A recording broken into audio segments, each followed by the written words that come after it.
everybody, आज हम आ गए एक नए टॉपिक के साथ। आज हमारा एक नया टॉपिक क्या है, हमें ये देखना है कि electric field, intensity of electric field at N axial point of an electric dipole. Concept, इस कॉन्सेप्ट को बड़े प्यार से समझेंगे, कुछ ज्यादा टफ नहीं है, बड़ा आसान है। बस ध्यान देना कि करना क्या है और समझना क्या है। पूरा खेल इलेक्ट्रिक फील्ड का होगा, मजा आएगा। इलेक्ट्रिक फील्ड का आई होप सबको फॉर्मूला पता होगा, जिसको नहीं पता है उसको अभी पता चल जाएगा। ठीक है, चलो देखते हैं। Intensity of electric field at N axial point of an electric dipole. पहले हम देखेंगे कि इलेक्ट्रिक डाइपोल क्या होता है। तो इलेक्ट्रिक डाइपोल क्या होता है? जिसके पास कितने पोल्स हो? दो पोल्स हो। ठीक है, जिसके पास दो पोल होंगे वो क्या कहलाएगा? Electric dipole. जैसे कि माइनस क्यू और प्लस क्यू चार्ज से बना हुआ एक पोल क्या कहलाएगा? Electric dipole. ठीक है, इलेक्ट्रिक डाइपोल क्या होगा? सिंपली माइनस क्यू से लेके प्लस क्यू चार्ज, और जिसके बीच की डिस्टेंस कितनी होगी? 2l। कितनी होगी? 2l। अब तो 2l होती क्यों है? ये इलेक्ट्रिक डाइपोल वाले चैप्टर में, इलेक्ट्रिक डाइपोल वाले कॉन्सेप्ट में कि 2l क्यों लेते हैं हम लेंथ, इसकी l और l के बीच में ओरिजिन होता है, एक माइनस एक्सिस के साइड एक प्लस एक्सिस के साइड, इसलिए यहाँ पे l और यहाँ पे l। तो इसकी पूरी डिस्टेंस कितनी होगी? 2l। क्या मैं इसको यहाँ पे l और l में डिवाइड कर दूं?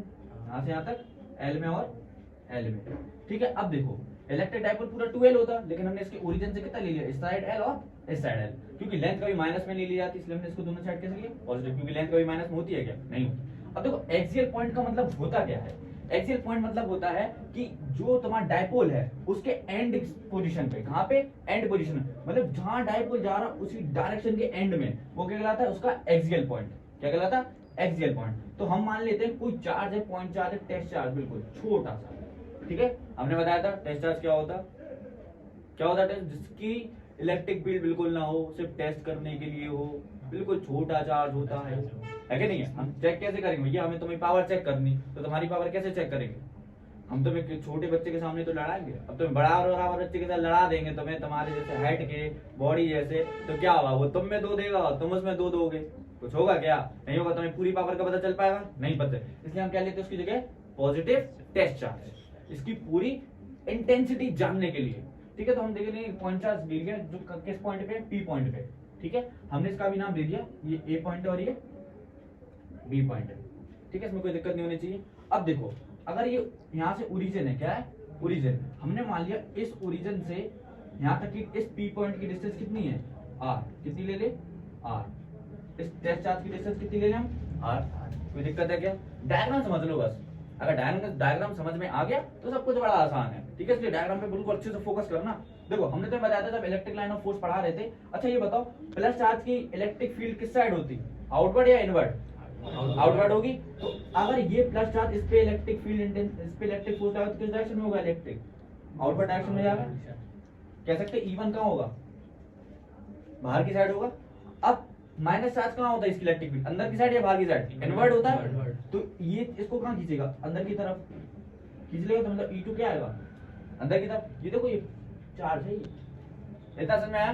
कोई दिक्कत? ये हमने इसकी एक्सियल पोजीशन मान लिया। ठीक है, कोई प्रॉब्लम नहीं होनी चाहिए। ठीक है, अब देखो हम ले लें, अब यहाँ से ध्यान देना। ठीक है, अब हम देखेंगे, इतना डायग्राम समझ में आ गया होगा। इलेक्ट्रिक डाइपोल होता क्या है? डिस्टेंस यहाँ से यहाँ तक की डिस्टेंस r प्लस, अब देखो एक चीज देखो, प्लस क्यू चार्ज है, प्लस क्यू चार्ज से इस पॉइंट की डिस्टेंस कितनी है? तो यहाँ से यहाँ तक की पूरी r है, और यहाँ से यहाँ तक की क्या है? l है। हम कहें यहाँ से यहाँ तक की क्या होगी? तो r माइनस l। क्या होगी? r माइनस l ही तो होगी या नहीं होगी? इतनी r है पूरी और इतनी l है। हम इतने में से इतना हटा दें तो इतना ही तो बचेगा। तो यहाँ से प्लस चार्ज से लेके कितनी डिस्टेंस है इसकी? r minus l। अब यहाँ से देखो इस पॉइंट चार्ज की, इस चार्ज की माइनस से कितनी डिस्टेंस है? यहाँ से यहाँ तक तो r है और यहाँ से यहाँ तक l है। तो माइनस चार्ज से कितनी होगी इसकी distance? r plus l। Diagram समझ में आ गया?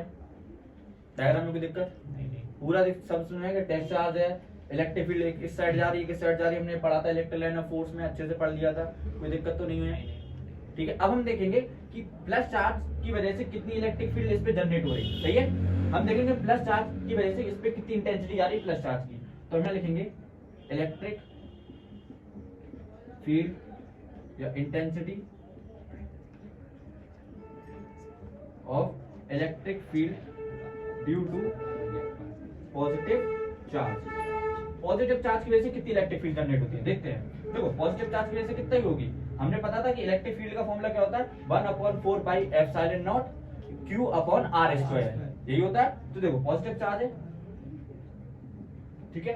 अब इसकी वजह से क्या होगा 1/4 epsilon naught q upon r square, r मतलब रेडियस, r स्क्वायर होता था, ठीक है। अब यहाँ पे देखी जाए तो रेडियस हमारी है कितनी, कितनी रेडियस है यहाँ से, इसको पॉइंट को ओ नाम दे दो ओरिजिन, ठीक है।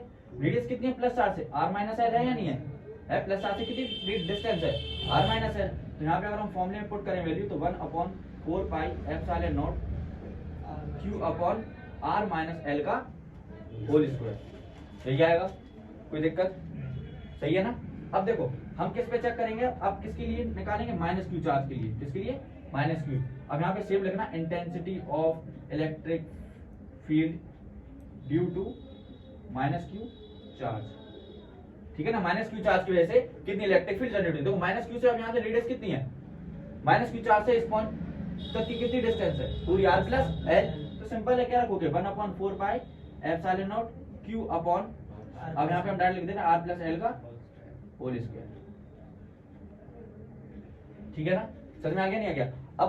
अब एक आंसर, अब एक क्वेश्चन, अच्छा ये बताओ यहाँ पे एक प्लस चार्ज की वजह से इलेक्ट्रिक फील्ड इस डायरेक्शन में, माइनस चार्ज की वजह से इलेक्ट्रिक फील्ड इस डायरेक्शन में, ई नेट क्या होगा, ई नेट क्या होगा, टोटल इलेक्ट्रिक फील्ड क्या होगा E1 प्लस माइनस E2 होगा, क्यों होगा माइनस, क्योंकि ये अपोजिट डायरेक्शन की वजह से, किसकी वजह से अपोजिट। अगर एक ही डायरेक्शन में दोनों इलेक्ट्रिक फील्ड होंगी, दोनों इलेक्ट्रिक फील्ड अगर एक ही डायरेक्शन होंगी तो क्या होगा प्लस हो जाएगा, लेकिन अभी दोनों इलेक्ट्रिक फील्ड कैसे है माइनस में, ये कैसे, अगर कोई तुम्हें एक जन इधर से खींच रहा है एक जन इधर से खींच रहा, हम पूछे कितना इलेक्ट्रिक कितना फोर्स लग रहा है तो क्या करोगे, माइनस तो करना पड़ेगा, क्योंकि ये अपोजिट डायरेक्शन में आ रहा। न्यूटन का थर्ड लॉ है, नहीं है न्यूटन का थर्ड लॉ, ये तो है, न्यूटन भी थर्ड कहता है F1 इक्वल टू माइनस का F2 रहता ही नहीं, बिल्कुल सेम यही चीज है, इलेक्ट्रिक फील्ड भी अपोजिट डायरेक्शन में, समझ में आ रहा नहीं आ रहा, इतना नहीं।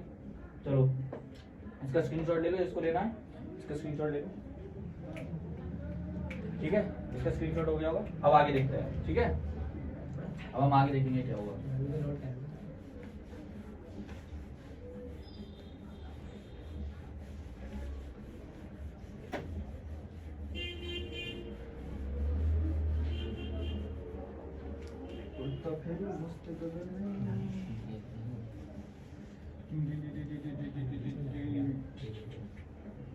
चलो अब हम आगे देखेंगे कि नेट इलेक्ट्रिक फील्ड क्या होगा, होप सो डायग्राम समझ में आ गया होगा, है ना। देखो हमें यहाँ पे क्या था, जो पॉइंट चार्ज था वो क्या था इलेक्ट्रिक फील्ड दोनों अपोजिट डायरेक्शन में थी, तो हमने क्या बताया नेट इलेक्ट्रिक फील्ड क्या होगी, तो ई नेट निकालेंगे हम, ठीक है, total electric field, E net का फॉर्म, ई नेट क्या होगा E1 प्लस माइनस E2।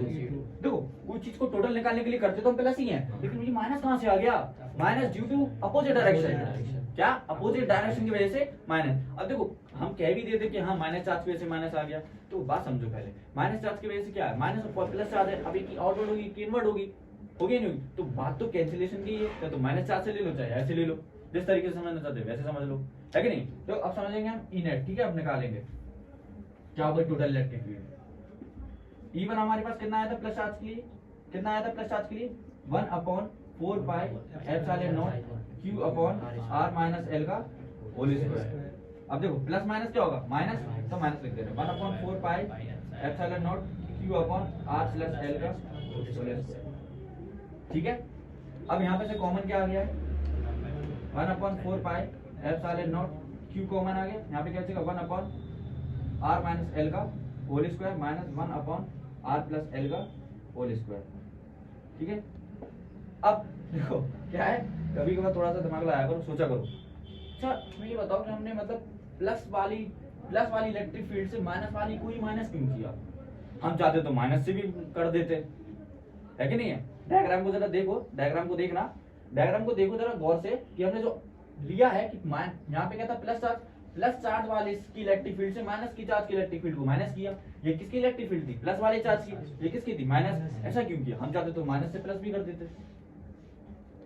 इस पे ध्यान दिया कि भैया ये बताइए कि आपने प्लस वाले से ही इलेक्ट्रिक फील्ड को आपको कैसे पता कि प्लस वाला ज्यादा इलेक्ट्रिक फील्ड दे रहा, बिल्कुल हमें पता है और तुम्हें भी पता है, कैसे पता है हम बताते हैं। देखो फॉर्मूला जरा ध्यान से देखा जाए अगर इलेक्ट्रिक फील्ड का, तो इलेक्ट्रिक फील्ड में क्या आता था k q upon r square, आता था या नहीं आता था? अब जरा ध्यान दो, इलेक्ट्रिक फील्ड क्या इनवर्सली प्रोपोर्शनल नहीं है किसके, रेडियस के। अरे भैया जिसकी रेडियस जितनी कम होगी उसकी इलेक्ट्रिक फील्ड उतनी ज्यादा होगी।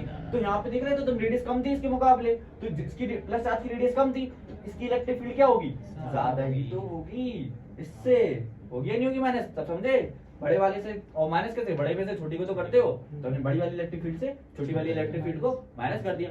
इस चीज को समझने के लिए तुम डिस्टेंस से क्या अपने दिमाग भी लगा सकते हो। अच्छा ये बात बताओ, थोड़ा मैग्नेट पे पहुंच जाए, मैग्नेट वाला कॉन्सेप्ट ले। और एक मैग्नेट यहाँ पे रखी है, एक मैग्नेट यहाँ पे रखी है, हमें यहाँ पे कोई आयरन की चीज रखना है। अच्छा बताओ कौन ज्यादा फोर्स लगा पाएगा, पास वाली या दूर वाली?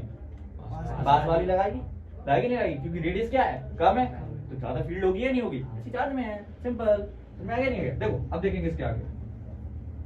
देखो यहाँ पे E equals to 1/4 pi epsilon naught Q। यहाँ पे एलसीएम लिए वो ले लिया है, एलसीएम क्या आएगा इसका, r माइनस एल का होल स्क्वायर और r प्लस एल का होल स्क्वायर। देखो इससे ये कैंसिल, इसका मल्टीप्लाई 1 में होगा तो क्या हो जाएगा, ये r प्लस एल का होल स्क्वायर। इससे ये कैंसिल, यहाँ पे क्या हो जाएगा, इसका multiply minus r minus L का होल स्क्वायर। समझ में आ रहा नहीं आ रहा? तो अब क्या करेंगे, इसको सॉल्व करेंगे। E equals to 1/4 pi epsilon naught Q। Whole square का फॉर्मूला तो सबको पता है, a प्लस बी का whole square, a square plus B square plus 2ab। अब माइनस का साइन है, माइनस अंदर ले जा रहा है डायरेक्ट, तुम लोग देख लेना। देखो यहाँ पे a square plus B square minus 2ab होता है, हम माइनस का मल्टीप्लाई में अंदर ले ले रहे हैं, ठीक है? तो माइनस का r स्क्वायर हो जाएगा, माइनस का l स्क्वायर हो जाएगा। अब माइनस का 2rl होगा, वो माइनस माइनस क्या हो जाएगा, प्लस, तो प्लस का 2rl अपॉन में क्या आएगा, r माइनस एल का होल स्क्वायर और r प्लस एल का। देखो यहाँ पे प्लस माइनस से, यहाँ पे देखो प्लस माइनस वाला कैंसिल, यहाँ पे प्लस से माइनस वाला कैंसिल। 2rl प्लस 2rl कितना होगा, 4rl। कितना होगा, 4rl होगा। हम यहाँ पे साइड में कर ले रहे हैं, ठीक है? इतना तो समझ में आ गया होगा ना? इसको थोड़ा सा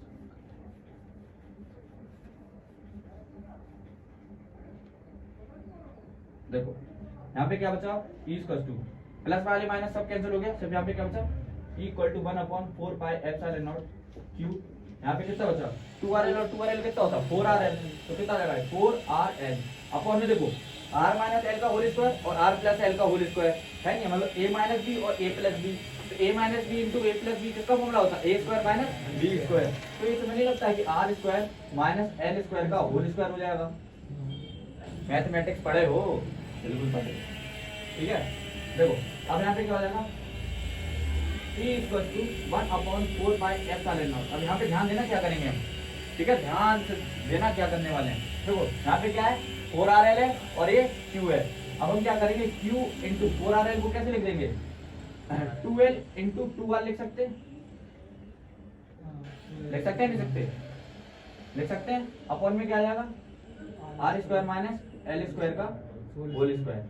देखो हमने कल बताया था कि Q इंटू 2l क्या होता है, इलेक्ट्रिक डाइपोल मूवमेंट। क्या होता है, इलेक्ट्रिक डाइपोल मूवमेंट। तो यहाँ पे क्या होता है, जो P होता है इलेक्ट्रिक डाइपोल मूवमेंट को P से रिप्रेजेंट करते हैं, इसका फॉर्मूला क्या होता है, Q इंटू 2l हो जाएगा। तो क्या आ जाएगा ये, E equals to 1/4 pi epsilon naught, क्या हो जाएगा ये P और 2r होगा, 2r होगा तो हम इसको 2pr लिख दें, ठीक है? 2 लिख दिया, ये Q इंटू 2l को सीधा क्या लिख दिया, P, तो P लिख दिया, 2r इंटू P, हमने 2pr लिख दे रहे हैं, ठीक है? अपन में क्या हो गया, r square minus L square का होल स्क्वायर, ये होता है फॉर्मूला, सही, ठीक है? क्या होगा, 1/4 pi epsilon not 2pr upon r square minus L square का होल स्क्वायर। अब देखो कहीं कहीं बुक में क्या लिखा हुआ होता है वो भी देख लेंगे, ठीक है? एक्चुअली में आंसर क्या होगा, लेकिन सही आंसर यही है, मतलब सही डेरिवेशन, सही इलेक्ट्रिक फील्ड यही है। अब वो एक आइडियल कंडीशन है, फॉर आइडियल कंडीशन हम देखेंगे, ठीक है? यार इतना स्क्रीनशॉट लो, हम आइडियल कंडीशन भी देख लेंगे कि आइडियल कंडीशन क्या कहती है। समझ नहीं आया? ये एक्चुअल फॉर्मूला यही है, एक्सियल, ये किसके लिए, intensity of electric field at axial point, ठीक है? स्क्रीनशॉट ले लो।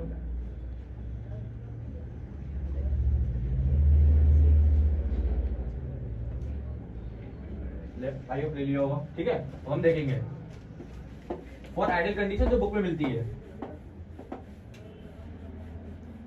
फॉर आइडियल कंडीशन जो बुक में मिलती है।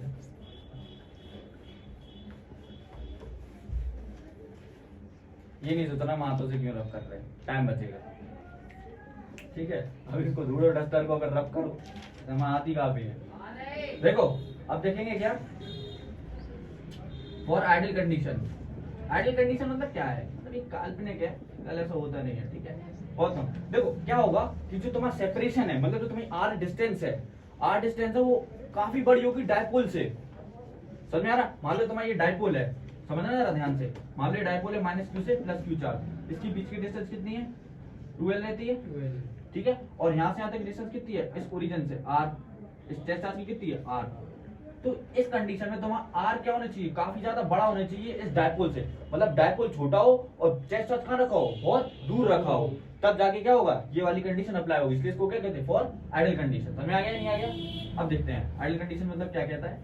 ये कहता है कि अगर r बड़ा होगा काफी ज्यादा बड़ा l से, तो r स्क्वायर तो ऑब्वियसली बात बड़ा होगा l स्क्वायर से, होगा नहीं होगा? तो l स्क्वायर को क्या कर दोगे, नेग्लेक्ट। क्या कर दोगे, नेग्लेक्ट। तब इलेक्ट्रिक फील्ड क्या आएगी, ये देखो 1/4πε0 2pr अपॉन, अब ये नेग्लेक्ट कर दिया तो यहाँ पे r स्क्वायर का होल स्क्वायर हो जाएगा, ये तो 0 हो जाएगा, बिल्कुल हो जाएगा। तो r स्क्वायर का होल स्क्वायर मतलब r की पावर 4, एक r से एक r कैंसिल, तो क्या हो जाएगा r क्यूब। तो e का फॉर्मूला ये आ जाएगा 1/4πε0 2p अपॉन r क्यूब, जो बुक में दिया होता है। लेकिन ये आइडल कंडीशन है, क्या है, आइडल कंडीशन है। वो हमने आइडल कंडीशन तुम्हें समझा दी, ये न्यूमेरिकल में काफी हेल्प करेगा।